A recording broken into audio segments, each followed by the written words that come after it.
काय म्हणतोय करण? कसा आहेस तू? बरं वाटतंय तुला?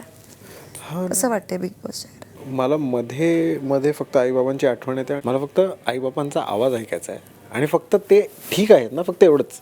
म्हणजे त्यांना 10 सेकंद जरी दिले ना, तरी तेवढं मला आवडेल. त्यांचं जगच माझ्या अराउंड रिव्हॉल्व करतं, बिकॉज मी घरी रील करतो, मी असतो, मग घरी लोक येतात, भेटतात, तर ती चहलपल असते. आता ती चहलपल टोटल डाऊन आहे. काय म्हणतोय करण? कसा आहेस तू? बरं वाटतंय तुला? हां, कसं वाटतंय बिग बॉसच्या? मला मध्ये मध्ये फक्त आईबाबांची आठवण येते. मला फक्त आईबाबांचा आवाज ऐकायचा आहे आणि फक्त ते ठीक आहेत ना, फक्त एवढंच. म्हणजे त्यांना 10 सेकंद जरी दिले ना, तरी तेवढं मला आवडेल. त्यांचं जगच माझ्या अराउंड रिव्हॉल्व करतं, बिकॉज मी घरी रील करतो, मी असतो, मग घरी लोक येतात, भेटतात, तर ती चहलपल असते. आता ती चहलपल टोटल डाऊन आहे. काय म्हणतोय करण? कसा आहेस तू? बरं वाटतंय तुला? हां, कसं वाटतंय बिग बॉसच्या? मला मध्ये मध्ये फक्त मराठी कला विश्वातील अशाच अपडेट जाणून घेण्यासाठी तुम्ही आमचं चॅनल टेलीचक्कर रिजनला नक्कीच सबस्क्राईब करा.